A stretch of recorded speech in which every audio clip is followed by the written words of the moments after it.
The mansion rose like a palace of glass and marble in the most expensive part of the city. From the outside, it was impossible not to be amazed. Flawless gardens, imported cars lined up, quiet guards watching every step. People passing by sighed and thought, "Inside must be heaven." But once the sun went down and the lights came on, the truth showed itself. Every night, without fail, the elegant silence of that house was broken by the most unsettling sound, the desperate crying of children. It wasn't the usual crying. It wasn't a quick plea for attention.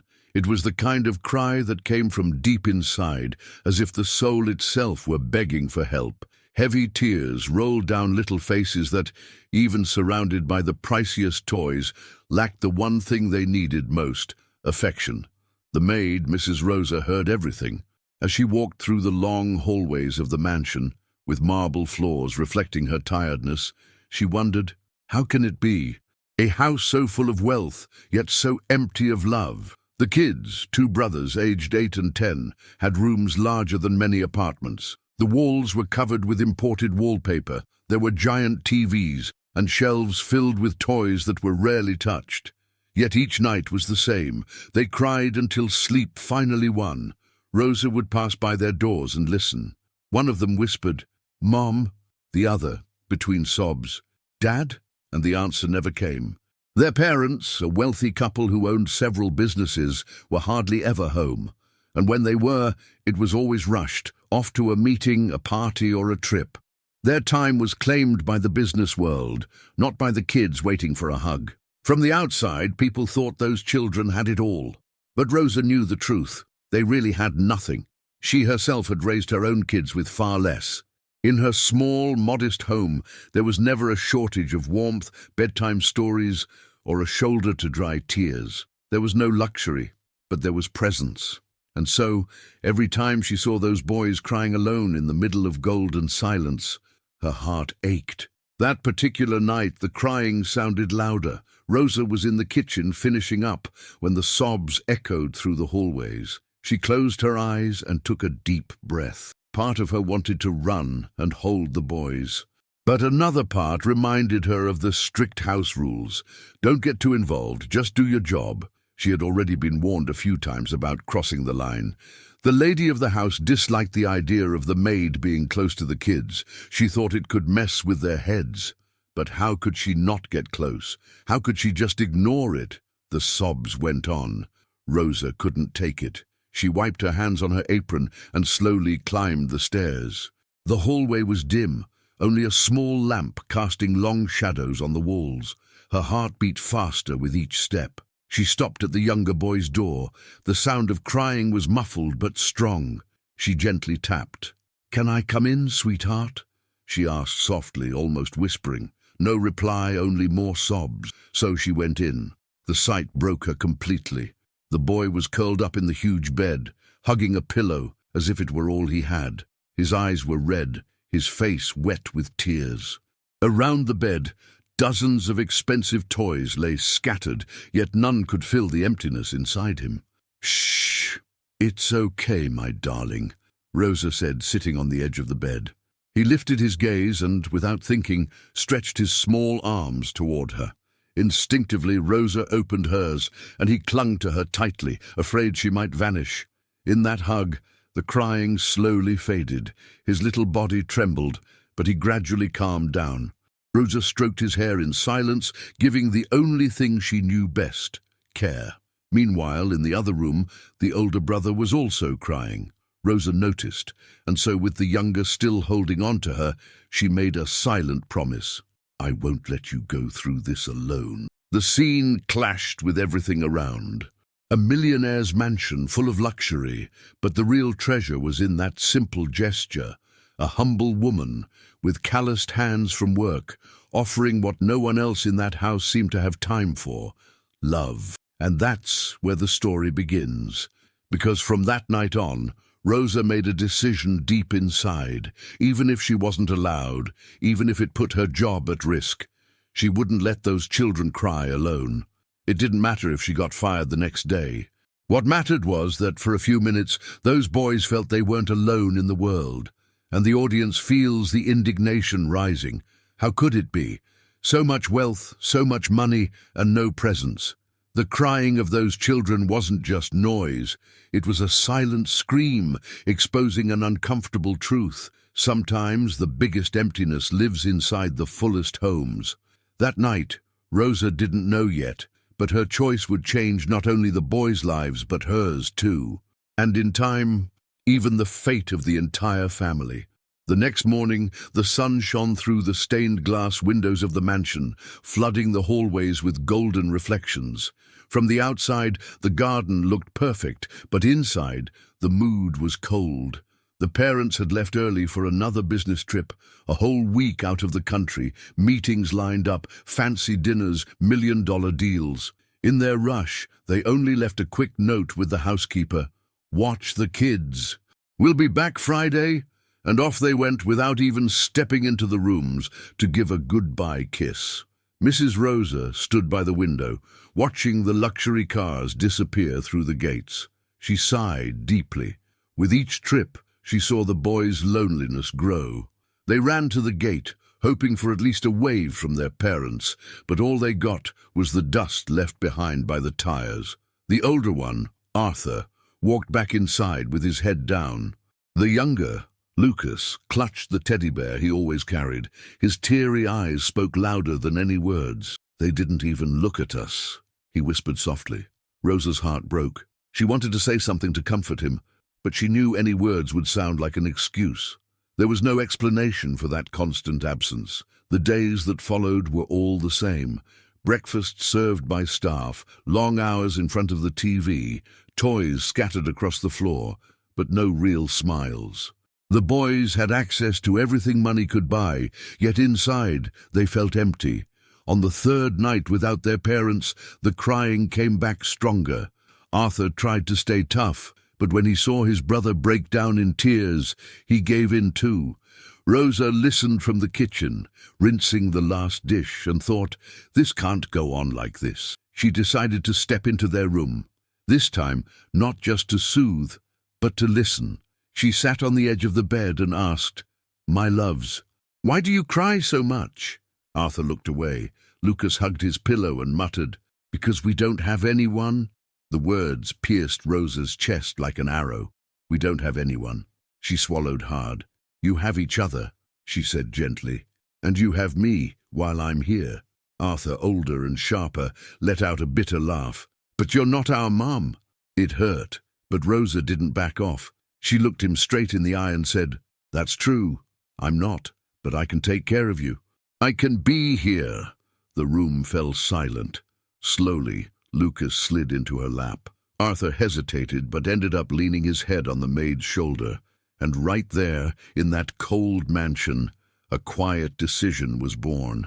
Rosa would not let those kids drown in loneliness anymore. And that's when she uncovered the real reason for their pain. It wasn't just the parents' absence in body, it was their absence in heart. They were so focused on holding the image of successful millionaires that they forgot the simplest part, being present. The children didn't cry for toys. They didn't cry for trips.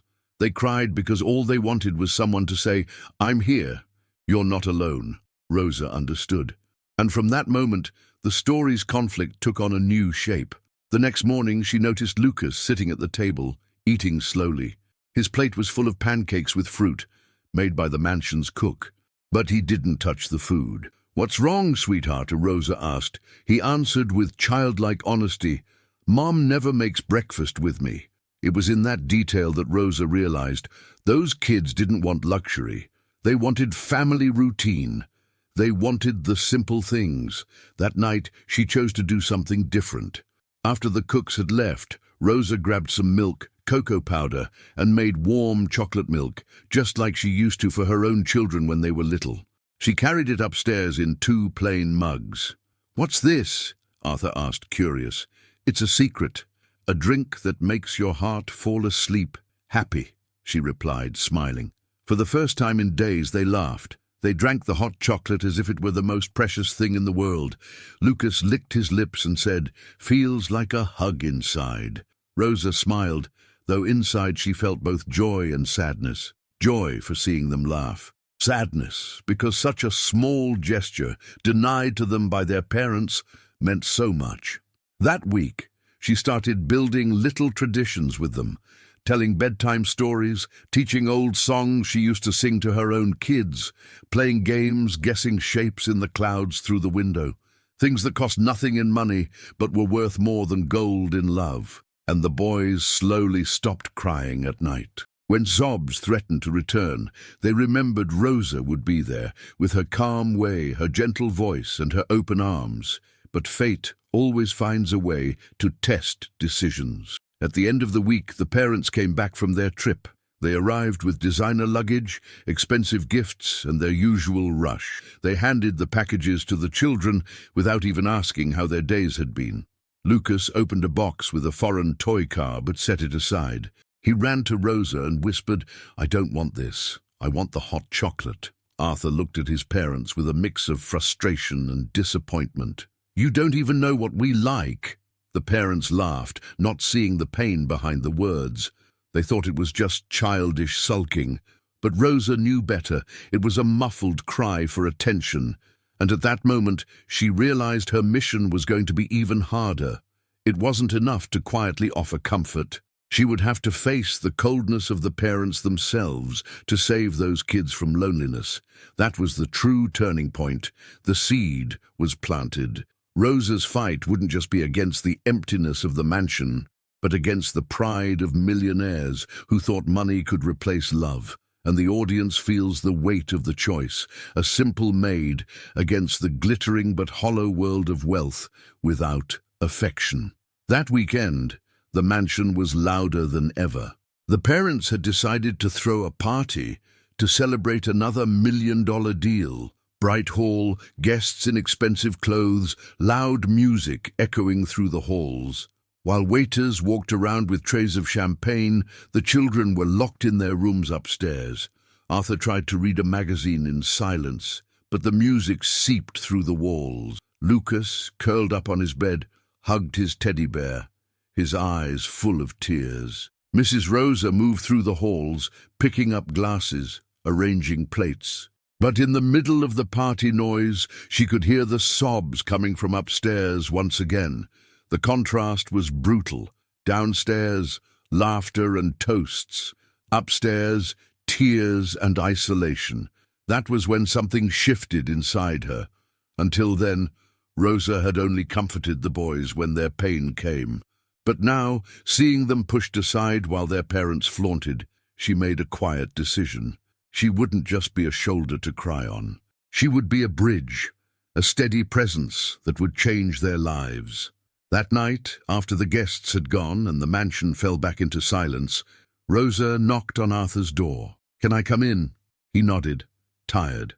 Lucas was already asleep, though his face still showed signs of fresh tears. Rosa sat at the edge of the bed and asked, "If you could have anything in the world, what would you want most?"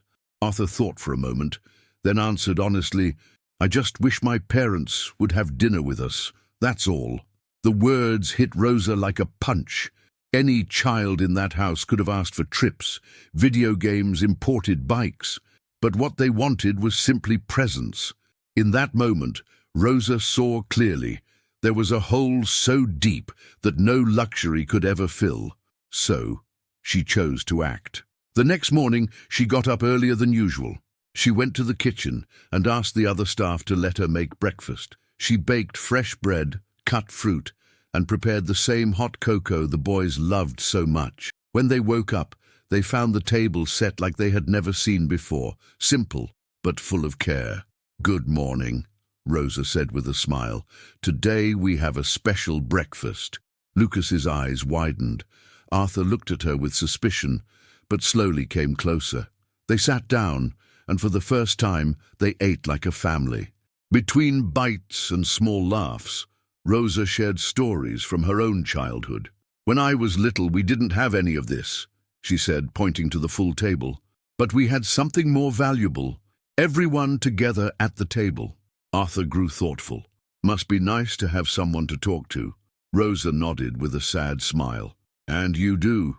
You have each other. And now, you have me too."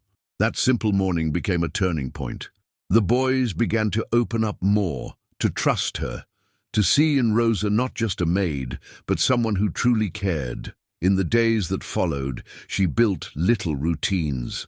At night, she told stories about bravery, shared lessons about friendship, and showed that real wealth was found in human bonds. One evening, while she was reading a story, Arthur asked, "Mrs. Rosa, why do you do all this? It's not your job." She smiled. "Because no one should go to bed feeling like they're alone in the world." Those words stayed in his mind, and that was when the first big change took place. The children began to transform. The nightly crying gave way to quiet laughter. Lucas started falling asleep, not just holding his teddy bear, but holding on to the memories of Rosa's stories. Arthur, who always tried to be strong, began to share his worries. The most surprising part: their grades at school improved. The teacher remarked with amazement how much more focused and involved they were. All because, for the first time in so long, they felt emotionally safe. But Rosa knew this was just the beginning. One day, as they walked through the garden, Lucas asked, "Mrs. Rosa, why don't our parents ever stay with us?" She stopped, looked into his innocent eyes, and answered honestly, "Because sometimes people get confused about what matters. They think money is worth more than time." "But it's not," the boy replied. And at that moment, Rosa knew she was planting more than comfort. She was giving them a lesson their parents had never taught. Yet this quiet change did not go unnoticed. The head housekeeper, a strict woman loyal to the lady of the house, began to notice Rosa's closeness with the children. She whispered to other staff, "This won't end well. The madam doesn't like too much closeness." But Rosa didn't care. Each smile from the boys was proof she was on the right path. The change was already underway. A simple maid, with small acts of care and daily routines, was starting to fill a gap that no fortune had ever been able to fill. And without knowing it, she was about to face something much bigger. The pushback from people who believed love had no place in the middle of luxury. The change in the boys' behavior didn't go unnoticed inside the mansion. Arthur and Lucas were calmer, less restless, even more cheerful. They no longer cried every night, and for Rosa, that was a quiet victory. But for other workers, this change was seen with suspicion. The head housekeeper, Mrs. Marta, was the first to comment, "Rosa, be careful. You're getting too close to those boys. The lady of the house doesn't like that." Rosa sighed, keeping her composure. "They just need someone. It's not wrong to show care." Marta raised her brows with a strict expression. "Wrong? Wrong is forgetting your place. We work here, we're not part of the family." Those words echoed like a veiled threat. Rosa knew that if the lady discovered this closeness, it could be seen as crossing limits. Still, she didn't step back. That same week, during dinner, Arthur refused the fancy dish prepared by the cook and asked, "I want the bread Mrs. Rosa makes." The table went silent. The father, irritated, asked, "Bread? What nonsense is that? You have real food in front of you." Arthur lowered his head, but Rosa noticed the sadness in his eyes. In the kitchen, while washing dishes, she overheard whispers from the other maids. "These kids are getting spoiled. Soon they'll think Rosa is their mom. She's going to get in trouble with the lady." Rosa pretended not to hear, but the words stung. Not because she feared losing her job, though that was a real risk, but because she knew they were trying to reduce something genuine to a simple mix-up of roles. One night, while telling Lucas a story before bed, Arthur asked in a low voice, "Mrs. Rosa, do you think Mom and Dad even like us?" Her heart tightened. She could lie, give a quick answer, but she chose honesty without hurting. "I think they do. They just don't know how to show it." Arthur sighed. "Then why are they never here?" The question hung in the air like an open wound. Rosa had no reply. She just held his hand and said, "But I am, and I'll stay here whenever you need me." It was in that moment she realized the boys' trust was completely in her hand. They didn't see her only as the maid. They saw her as support, someone who truly listened. But this closeness sparked sharper comments. Marta began watching her steps closely, as if waiting for a mistake to report. One day, Rosa was quietly called into the sitting room by the lady. She sat in a leather chair, flipping through a fashion magazine. Without even looking directly at her, she said coldly, "I've been told you're getting too involved with the children. Is that true?" Rosa took a deep breath before replying, "They need affection, ma'am, that's all." The lady closed the magazine and lifted her eyes, this time stern. "Affection is my job, not yours. Your duty is to keep the house in order, not build bonds. Understood?" It hit like a blow. Rosa bowed her head and nodded, but inside she knew she couldn't follow that order. Not after hearing the children confess their pain, not after feeling their tears dry on her shoulder. That night, alone in her small room at the back of the mansion, she thought about it all. If she obeyed, she would go back to watching Arthur and Lucas cry in silence. If she kept acting on her own, she risked losing her job and the kids' only chance to feel loved. It was in this dilemma that Rosa began to grasp the weight of the situation. She wasn't just comforting sad kids. She was, without meaning to, challenging her employer's entire way of life, the idea that money could replace affection. And the closer the children grew to her, the clearer this contrast became. At another dinner, when the father asked Lucas what he wanted for his birthday, the boy answered without thinking, "I want Mrs. Rosa to tell me a story." The father laughed, amused. "A story? That's no gift, kid." But for Rosa, it was the clearest proof that the children had already chosen who truly made them feel whole. The disbelief, however, didn't come only from the bosses and the staff. It also lived inside her. At times, Rosa asked herself, "Am I really doing the right thing? Am I taking a place that isn't mine?" But all it took was looking at the boys, at the tears that had turned into laughter, at the silence of the night replaced by voices begging, "Tell us one more story, Mrs. Rosa," and her doubts faded. Even so, the air in the house grew heavier each day. The other staff whispered, the lady grew suspicious, the master stayed indifferent. The battle was only beginning. And deep down, Rosa knew the time would come when the cost of her choice would have to be paid. But she also knew there was no turning back now. The bond was formed, and no one could erase it. The days that followed showed what no one could deny anymore. The change in Arthur and Lucas was clear. At school, the teachers called the house, surprised by the boys' improvement. Arthur, once distracted and distant, now joined the lessons with interest. Lucas, who used to cry every time his mom left him at the gate, started arriving calmer, even smiling. "They're different now, more sure of themselves," the teacher told the housekeeper, who passed along the message without care. But Rosa knew the truth. The children were changing because someone finally listened to them. Inside the mansion, the signs were even clearer. Before, nights were marked by endless crying. Now, they were filled with the small routines Rosa had created. She turned bedtime into a ritual. After the bath, she made hot cocoa, told a story, and ended with the same line every night. "You are never alone." Arthur smiled quietly. Lucas closed his eyes, certain he would sleep in peace. It was remarkable. What doctors and therapists might try for months, Rosa solved with affection. One morning, when Rosa walked into the room, she found Lucas building a wooden block castle. He smiled proudly and said, "Look, Mrs. Rosa, I finished it."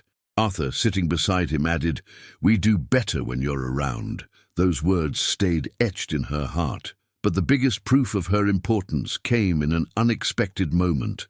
One night, the parents came home late from a party. The mother, already impatient, decided to step into the boys' room for a quick visit. She found Lucas awake, shaking, on the verge of tears. She tried to comfort him, but the boy pulled away. "I want Mrs. Rosa," he said without hesitation. The lady was stunned. "What do you mean, Mrs. Rosa? I'm your mother." But Lucas just kept repeating, sobbing, "I want Mrs. Rosa. I want Mrs. Rosa." The mother stormed out, demanding Rosa immediately. When she entered the room, all it took was for her to sit on the bed. The boy ran into her arms, nestled close, and within minutes he was asleep. The silence was heavy. The parents stood in disbelief. In their own children, the care of a maid had more effect than all the luxury they could offer. For Rosa, that moment was painful and at the same time revealing.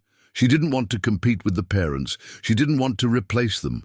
But the truth was right there. She was the one truly filling the gap they left behind. In the following days, the boys showed that bond even more openly. Arthur, who usually kept his feelings to himself, handed Rosa a drawing he made at school.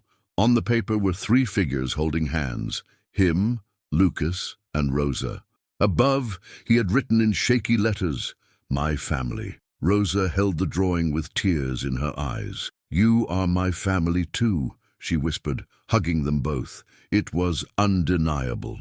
The boys had found in her what they had always been missing, someone who truly cared. Meanwhile, the whispers inside the house grew. Marta, the head housekeeper, wouldn't accept it. "This has gone too far. They don't even want their parents anymore, just that Rosa." But even the employers, despite their initial discomfort, couldn't ignore the change. During a meeting with teachers, they heard praise about the children's progress and for the first time asked Rosa, "What are you doing differently?" She answered simply, "Just being present."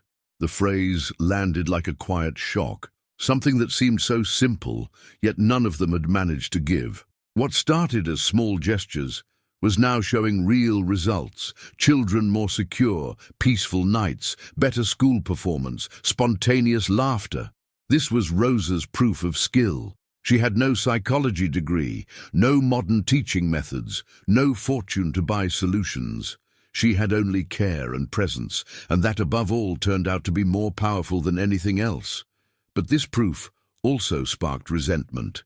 The mother, watching her children run to the maid's arms, felt a mix of jealousy and anger. The father, though more detached, could see his authority slipping. The conflict was only getting worse. And Rosa, even knowing her future in that house was at risk, had no intention of stepping back, because deep down she had already made her choice to protect those boys no matter the cost. The mansion, once silent and cold, now pulsed with life in the little details Rosa had brought. Giggles echoed through the halls, colourful drawings filled the bedroom walls, and the sound of cheerful talk in the garden contrasted with the emptiness from before. But not everyone welcomed this change. The parents, though at first surprised by their children's improvements, soon began to see Rosa's closeness as a threat. The mother especially felt replaced. It was unbearable to walk in and see her kids running first to the maid's arms, ignoring her. One afternoon, after a social event, the lady stormed into the room and found Lucas asleep in Rosa's lap. The boy breathed peacefully, holding his teddy bear. "This is outrageous," she shouted, pulling the boy from her arms. "Who do you think you are to take this place?" Rosa, with the calm life had taught her, simply replied, "I was just calming his tears." "Then don't ever do it again," the lady snapped, her eyes burning with rage. "You get paid to serve, not to meddle in my family's life." The shout woke Lucas, who immediately cried, reaching again for Rosa's arms. The scene cut through the mother like a knife, and from that moment on, the hostility only grew. In the hallways, the other staff already whispered, "The lady will fire Rosa." Won't be long now. But Rosa, even knowing the risk, couldn't stay away. Every time the boys called, she was there. The father, more reserved, also began to watch with suspicion. One night after dinner, he called Rosa into the living room. "You're interfering with my children's upbringing," he said in a cold tone. "They need to learn to be strong, to handle absence. The world isn't built on hugs." Rosa raised her eyes and without fear replied, "But their world is built on need, and without affection they'll learn nothing but emptiness." Her boldness left him silent for a few seconds. He had never been confronted by an employee. But instead of arguing, he only said, "Be careful, Rosa, very careful." Those words were not just a warning, they were a threat. Even so, the boys clung to her more each day. The bond was unbreakable. and that made everything more dangerous. One moment marked the start of the final escalation. Arthur had made a drawing for Mother's Day. Instead of giving it to his mom, he ran to Rosa and said, "I made this for you." It was a roughly drawn heart with the words, "Thank you for loving me." When the mother saw it, she lost control. "Enough!" she screamed, tearing the drawing in front of everyone. "This is unacceptable." Arthur froze in shock. Lucas burst into tears. Rosa, with tears in her own eyes, simply hugged them both and whispered, "No matter what they do, I'll still be here." From that day on, the lady laid down strict rules. Rosa was not to enter the children's rooms without permission, nor spend time with them beyond her basic duties. But the children resisted. They called for her every night, refused to eat without her nearby, begged for her stories.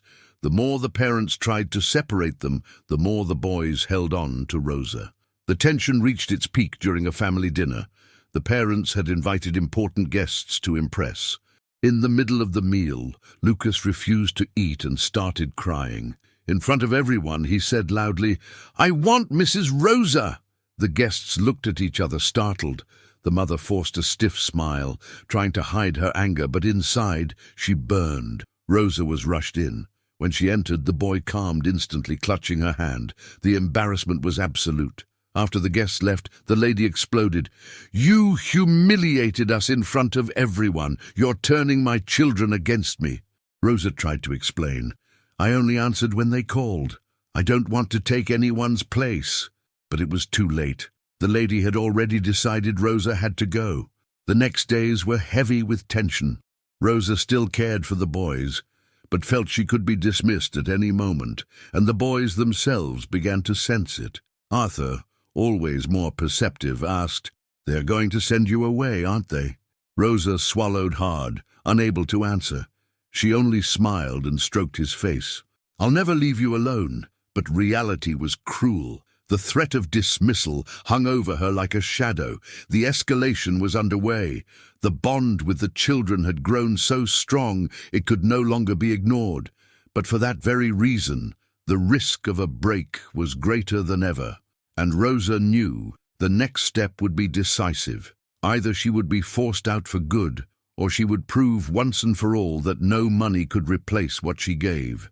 The tension inside the mansion reached the limit. The lady's rules made Rosa's time with the boys almost impossible. She could only be around at approved moments, and even then, Arthur and Lucas found ways to slip away and look for her. The heavy silence in the halls was broken by heart-wrenching pleas. "Mrs. Rosa, don't leave us. If you go, we don't know what we'll do." Rosa always answered the same, even without certainty about the future. "I will never abandon you."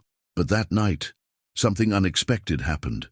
It was winter, and the mansion was wrapped in cold and strong winds. The storm outside felt like a bad omen. The parents had gone to another social event, leaving the children under the head housekeeper's care. But Marta, as always, cared more about keeping order than about giving attention. Arthur tried to distract himself with a book while Lucas curled up in bed, restless. A loud thunder shook the house, rattling the windows. Scared, Lucas ran to the door and called, "Mrs. Rosa!"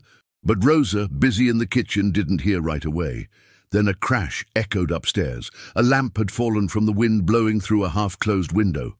The noise made Lucas scream. Arthur rushed to help, but tripped and fell, hitting his knee hard. The desperate cries began. "Help!" Arthur yelled. "Somebody help!" Rosa dropped what she was doing and raced up the stairs. When she entered the room, she found them both in panic. Lucas in tears, clutching his teddy bear, and Arthur struggling to stand, his knee bruised. The window slammed hard, letting the cold wind rush into the room. Without thinking twice, Rosa ran to them. First, she shut the window, then scooped Lucas into her arms, calming him with a steady voice. "It's all right, my angel. I'm here." Arthur, with tears in his eyes from the pain, looked at her. "I thought you wouldn't come." Rosa knelt beside him, checked the wound, and patched it with a clean cloth. "I always come. Always." The crying slowly faded. The boys, once in panic, now felt safe. And when they finally fell asleep in her arms, Rosa understood the weight of what had happened. In a moment of fear, they hadn't called for their parents or the housekeeper. They had called for her. Hours later, when the parents returned from the party, they were told what happened. They walked into the room and saw the scene. Rosa sitting between the two, Arthur leaning on her shoulder, and Lucas asleep in her lap, resting peacefully. The lady froze. For a moment she didn't know what to say. The father, quiet, only watched. There was no way to deny what stood before them. In a night of fear, it wasn't the wealthy family who saved and comforted the kids, but the simple woman they tried to keep away. The lady tried to react. "This is ridiculous," she muttered, but her voice faltered. Her husband, more thoughtful, simply said, "Rosa, thank you."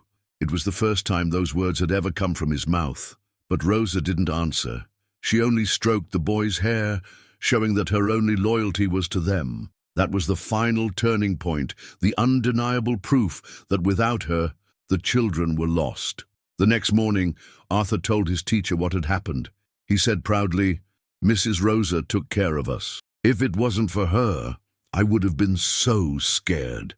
The story spread. Soon, even neighbors whispered about how the boys only calmed down when she was there, and inside the mansion, the truth couldn't be hidden anymore. Rosa was their emotional anchor. The lady, wounded in pride, felt her authority slipping through her fingers. Yet she couldn't deny that the maid had prevented a disaster. It was as if, on that stormy night, the mask of the perfect family had fallen. And everyone saw what truly held those children up. Not the millions in the bank, not the grand parties, not the expensive gifts. It was the quiet presence of a woman who gave real love. The storm left deep marks, not only on the boys, but on the parents too. For the first time, they had witnessed their children's fragility and Rosa's unexpected strength. The next day, the mansion was silent, but the air was tense. The lady paced back and forth in the living room, still furious about the scene. The father, seated in the armchair, stayed quiet, as if thinking about something he couldn't admit. "This can't go on," the mother said firmly. "They're confusing everything. They're treating that woman like she's part of the family." Her husband lifted his eyes, tired. "Maybe it's because she acts like she is part of the family." The words dropped like a bomb. The lady turned red with anger. "Are you saying I don't?" The man sighed, avoiding a direct fight. "I'm saying that when they needed someone, they didn't call for us. They called for her." Those words echoed through the house for days. Meanwhile, the boys were different.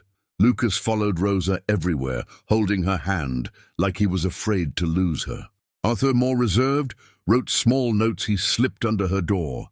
"Thank you for taking care of us." The affection was so clear that even the staff began to change their views. Some, once critical, now saw Rosa as the only one truly making a difference. "That woman has a gift," the cook muttered. "Wherever she goes, she leaves peace." But the lady wouldn't accept it. Determined to reclaim the role of mother, she tried to get closer to the boys.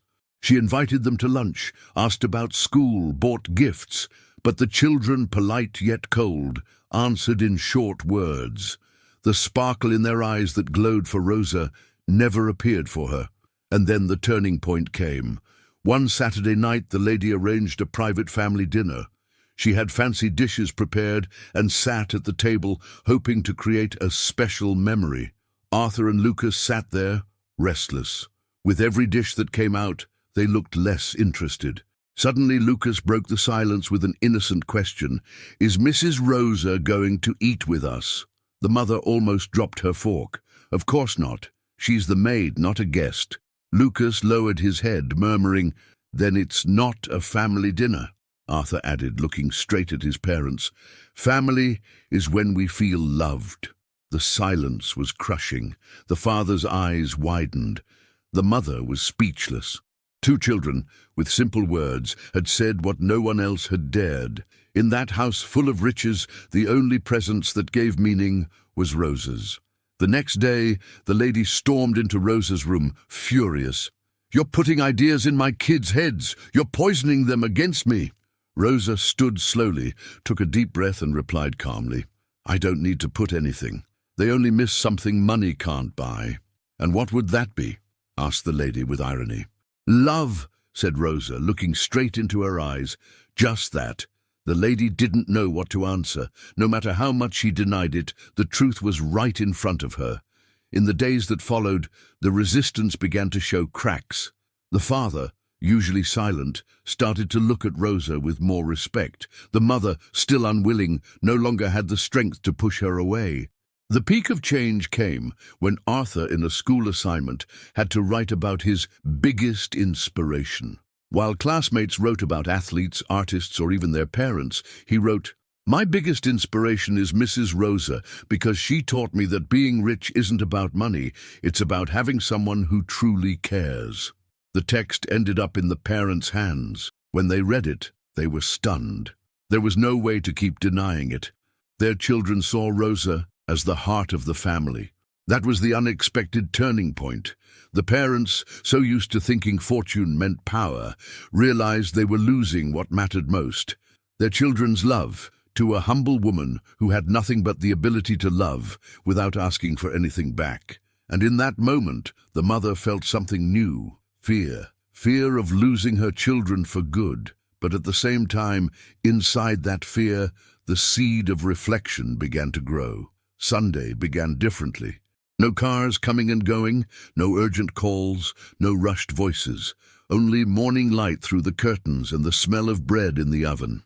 Mrs. Rosa woke earlier than everyone, as always, but this time without hurry. She mixed the dough with care, let it rise, baked it golden. She also made the hot cocoa that had already become a hug in a cup.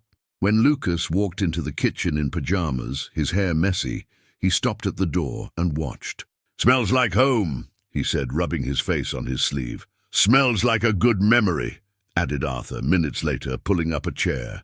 Rosa served the mugs and set the bread on the table.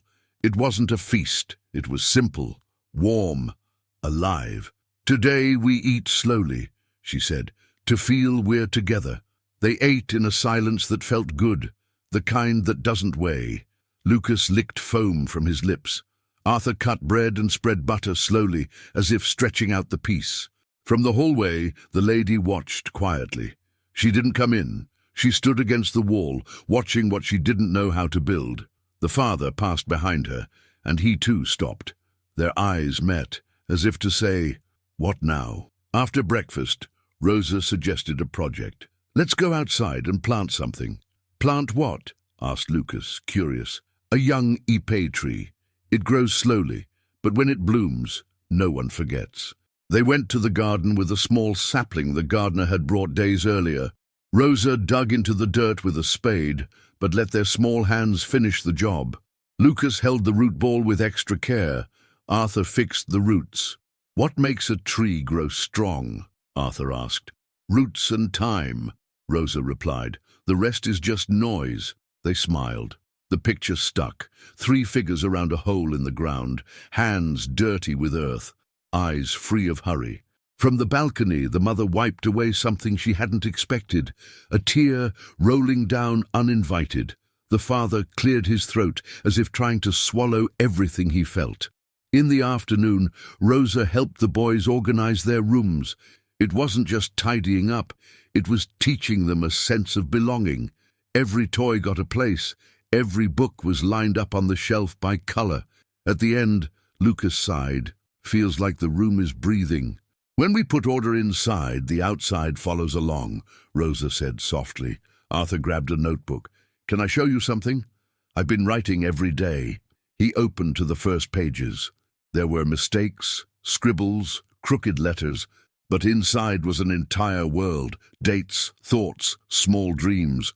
"Today I slept through the night. Today I didn't cry. Today I planted an ipe." Rosa read slowly, as if holding a bird in her hands. "You're already stronger than you think, Arthur. And strength, when quiet, lasts longer." When night came, there were no tears. The boys bathed, put on pajamas, made their beds. Rosa came in with 2 small mugs, already a ritual, and sat between them with a book Arthur had chosen. "Tonight you read," she said.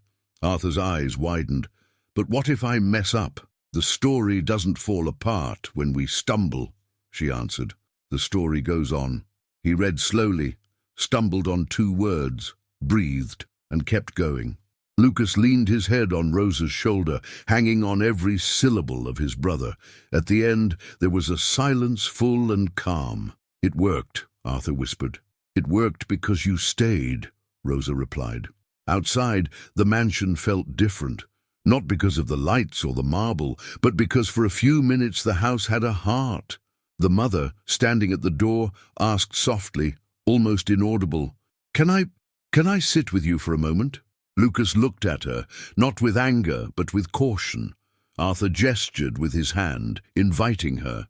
The mother sat at the edge of the bed, not knowing what to do with her hands. Rosa brought a 3rd mug, plain, the same as the others. She handed it over. "Careful, it's hot." The mother held the cup as if it was something fragile, and it was. Inside was a piece of something she had never created. No one spoke of the past. No one blamed, no one explained. The 3 of them, 4 counting the house, just breathed together. For long minutes presence was enough. When Lucas yawned, Rosa pulled the sheet over him and said her usual line, "You are never alone." This time, the mother repeated it, almost a raspy whisper, like someone learning a new language. "You are never alone." Arthur turned off the lamp. The dimness made the moment more real. Lucas fell asleep first, without clutching his teddy like a lifeboat. Arthur stayed awake, staring at the ceiling, and spoke in a thin voice. "Mrs. Rosa, tonight I didn't feel that hole in my chest." "The hole doesn't vanish, Arthur," Rosa answered. "It just finds another shape, and when it has a name and an embrace, it shrinks." He nodded, closed his eyes, fell asleep without a fight. Rosa stayed, as always, for a few minutes after sleep came, not to watch, but out of gratitude. Seeing 2 children resting in peace was a victory no medal could hold. In the hallway, the mother waited. She looked different. No makeup, no heels, no mask. "I don't know how to do it like you do," she confessed. Rosa held her gaze. "It's not how I do it. It's being there. The rest you learn by repeating." "And if I fail?" The question came out childlike, almost like a plea. "The story doesn't collapse when we fail," Rosa said, repeating the same phrase she had given Arthur minutes earlier. "The story keeps going." The mother lowered her eyes and nodded. "Thank you for tonight." "It wasn't tonight," said Rosa. "It's been many nights." The next morning they decided, without order, without meeting, that there would be breakfast together again. The father showed up, no suit, in a plain shirt, looking a bit out of place. He sat slowly, like someone asking forgiveness with his body. Arthur greeted him with a steady, "Good morning." Lucas showed his hand, still dirty from dried earth, and talked about the IP. The father listened, only listened. And for the first time, he didn't give advice, didn't change the subject, didn't glance at his watch. He stayed. After breakfast, Rosa suggested a game she had invented for her own kids when they were little. 3 things. Each person said 3 feelings without being interrupted. "I'll start," said Arthur. "I felt scared in the storm. I felt happy reading yesterday, and I feel hopeful." Lucas, swinging his legs. "I felt longing. Then I felt chocolate. Now I feel like I'm growing." The mother breathed and was honest. "I felt jealous, I felt ashamed, and now I feel the lack of what I never did." The father swallowed hard. "I felt pride in the contract, and now I feel ashamed for feeling proud of the contract before feeling proud of you. I feel like relearning. No one clapped, no one gave speeches. The truth alone sat at the table, and truth, when it arrives without shouting, pulls up a chair and sits." Later, Rosa took the boys to water the épée. The father followed, the mother too. 4 shadows stretched across the sapling. Lucas, on his knees in the grass, asked, "How long until it grows big?" "Long enough for us to learn patience," Rosa said. "And if one day we forget to water it," Arthur pressed, "then we come back and water it the next day." That simple line landed on the parents with the exact weight of a compass. They didn't need to fix years in one gesture. They just needed to come back tomorrow, and again, and again. At night, as the boys got ready for bed, something new happened. The mother walked in with a book. She paused at the door, shy. "Can I try reading tonight?" Arthur and Lucas looked at each other, then at Rosa. "The story doesn't collapse when we mess up," said Lucas, repeating the lesson like offering a bridge. The mother smiled uncontrollably and sat down. She read stumbling, skipping commas, laughing at herself. When a word got tangled, Rosa softly whispered the right syllable, like fixing the wind, without the sail noticing. And in the end, there were 4 quiet laughs in a room that once knew only sobs. The boys fell asleep again, without struggle. The house breathed a peace never known before. The lady stayed a bit longer, studying every line of her children's faces. The father brushed Arthur's hair with the care of someone touching something rare. They walked out together slowly and found Rosa in the hallway. "Do you stay until they fall asleep?" the mother asked. "I stay a little, then I leave the door cracked. They need to know that if they call, there's an answer." "Then leave the door cracked for us too," said the father straight. "We're going to learn to answer." Rosa nodded. She didn't celebrate aloud, didn't give speeches. She placed her hand on the frame and left the right gap. Not total darkness, not blinding light. A crack that said, "We're here." That night no one cried. It wasn't a miracle, it was work of ants. Routine, gesture, repetition. Love spread quietly. Outside, the IPA seemed smaller than everything, but it was a sign of something growing inside. Root. Before sleeping, Rosa took the torn drawing Arthur had made weeks earlier. The gardener had saved the pieces by instinct. She taped it back carefully, piece by piece, like giving breath back to a fish out of water. In the middle of the seams, the words still read, "Thank you for loving me." She placed the drawing on the dresser, beside 2 expensive frames that had always been empty. Now, next to them, lay a patched paper worth more than a golden frame. The resolution wasn't final. Real stories don't end at once. But in that house that already had everything, at last, there was what had been missing, a base. The children found rest. The parents found direction. And Rosa found a place that, though she had never asked for, she had always deserved. The quiet center that holds everything without needing to be seen. Outside, the wind lightly shook the young ipay tree. It wasn't threat. It was dance. And for a moment, it seemed the tree whispered what Rosa had been teaching since day one. Roots and time. The following days brought something new to the mansion. Routine with warmth. It wasn't a sudden change, no magic snap, but each act seemed to announce that a new season was beginning. In the first week after the night of the ipay, the father chose to delay an important meeting to take Arthur to school. The driver was ready, but he got into the car himself. On the way, he didn't talk about business, he simply asked, "What's the best thing you're learning?" Arthur took a while to believe the question. He looked at his father, half doubtful, and answered, that stories don't always have to end sad. The man didn't know what to say. He only nodded, feeling a lump in his throat. The mother, in her turn, began showing up more in the bedroom at bedtime. She read badly, sometimes tired, sometimes with a shaky voice, but she was there. Lucas leaned his head on her lap, and that alone was greater than any gift. She herself, in silence, started to realize love didn't have to be perfect, it had to be steady. And guiding it all quietly was Rosa. Never bossy, never forcing, only reminding. Sit at the table, listen until the end.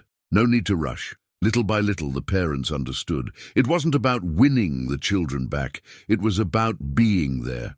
One Saturday morning, the father found Arthur in the garden, watering the ipay. He watched from afar. When the boy noticed, he held out the hose. "Want to help?" The man, who had always thought himself too important for small chores, accepted. He held the hose, wetting the roots, and asked, "Why do you like this tree so much?" Arthur answered without thinking, "Because it grows slow, but we can see it's alive."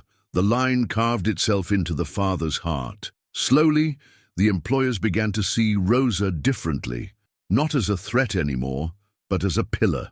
The mother, in a talk in the office, confessed, "If it weren't for her, I would have lost my children." The father added, Maybe we had already lost them, and she gave them back. One afternoon they called Rosa into the main room. She entered cautiously, not knowing why. The parents were seated side by side, something rare to see. "Rosa," began the mother, hesitant. "I know I've said harsh things, maybe even unfair. But I want you to know." Her voice cracked, and for the first time in a long while tears filled her eyes. "I want you to know I see all you've done for my kids." The father continued. "They smile again because of you. They sleep again. They live again. I don't know how to thank you." Rosa, humble, lowered her head. "I only did what any heart would. Children don't need luxury, they need arms." But this time the mother didn't answer with coldness. She only stood and hugged her. It was a short gesture, clumsy but real. Arthur began writing small stories in his notebook, not tales of mansions or wealth, but of trees, open windows, and afternoons with bread and coffee. Lucas, younger, drew. His drawings changed. Before, grey scribbles. Now, colourful houses, always with one figure in the middle, Rosa with open arms. At school, teachers said, "It's amazing how much more confident they are. There's a sparkle in their eyes." It was living proof that the unseen mattered more than the visible. The parents changed too, not overnight but slowly. The mother began taking the boys to the park, even if only for an hour. The father started showing up at school meetings. And hardest of all, they learned to listen. One evening, during dinner, Lucas told a silly joke. In past times, it would have been ignored. But this time, the parents laughed, not at the joke, but at his courage to tell it. In that laughter, the boys realized there was space for them at the table. With time, Rosa's role stopped being just that of a maid. She still kept the house, but was seen as more than that, an essential part of the family. The lady, once rigid, even said in front of the kids, "Mrs. Rosa doesn't just work here, she belongs to this house." Lucas corrected her with his usual innocence. "No, Mum, she belongs to our hearts." Everyone laughed, but deep down they knew it was the truest thing. And in an unexpected way, Rosa's life also changed. She, who once spent nights fearing being fired, was now seen as the guardian of what mattered most in that mansion. Not gold, not cars, not contracts, but the laughter of two children.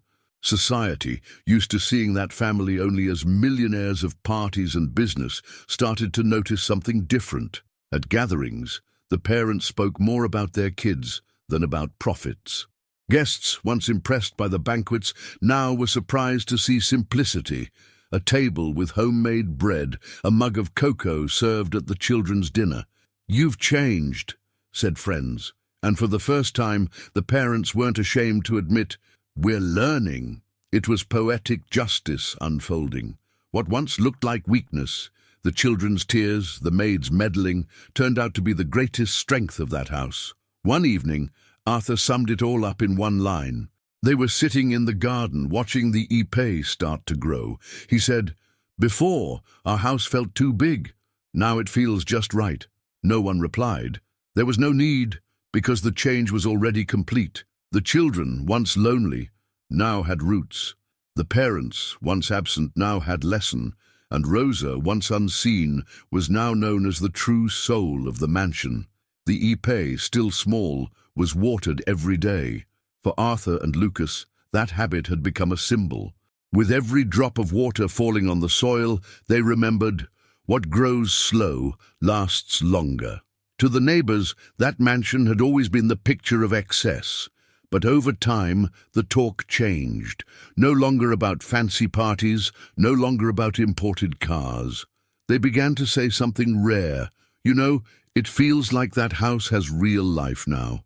It wasn't about wealth anymore, but about laughter echoing in the garden, about children playing, about a family that finally seemed real. And all of it came from simple acts: a loaf in the oven, a story told before bed, a line repeated every night. "You are never alone." Slowly, the parents also started becoming an example to others. Before, they were seen as distant figures, worried only about business. Now, co-workers noticed the change. The father turned down Sunday meetings to be with his kids. The mother cut back on social trips to give time to her family. "You two look different," friends would say. And they answered plain and clear. Not different, just right. But the deepest change was invisible. It was inside the kids. Arthur, once shy and closed off, now stood up in school presentations. Lucas, once nervous and always clinging to his teddy, started playing with other kids without fear. What had changed? Only one thing. They felt loved. And love plants roots that hold a whole life. Rosa knew it. She looked at the boys and thought, they will grow with a base no money can buy. She herself had learned that luxury without care is empty. She raised her own children with little, but they never went to bed without a hug. Now, right in front of her, she saw the proof. The millionaire's sons only needed arms to bloom. The story of that family was, at its heart, a lesson for everyone. How many houses are full of things, but empty of presents? How many children sleep surrounded by toys, but cry for lack of a good night? How many parents believe working all day is enough, but forget that time is what matters most? In that mansion, what was at stake wasn't only the lives of Arthur and Lucas. It was society's mirror, the proof that riches don't measure happiness. People often say, money buys everything. But there, it was clear, it buys doctors, but not emotional health. It buys security, but not inner peace. It buys toys, but not a true childhood. Rosa, with her simplicity, showed the truth many try to deny. What keeps a home standing isn't the size of the bank account. It's the size of the heart. Months later, during a school meeting, the teacher praised the boys' progress in front of all parents. She said, Arthur and Lucas are now more confident, more involved, calmer kids. That's not only talent, that's love and presence. The mother and father looked at each other. For the first time, they admitted out loud in front of everyone, it was thanks to Mrs. Rosa. The words surprised the room. Other parents smiled, impressed. At that moment, there was no shame in saying that a humble woman had taught a wealthy family the value of something they had never known how to give. The change didn't happen only in the children's or the parents' lives. Rosa's life shifted too.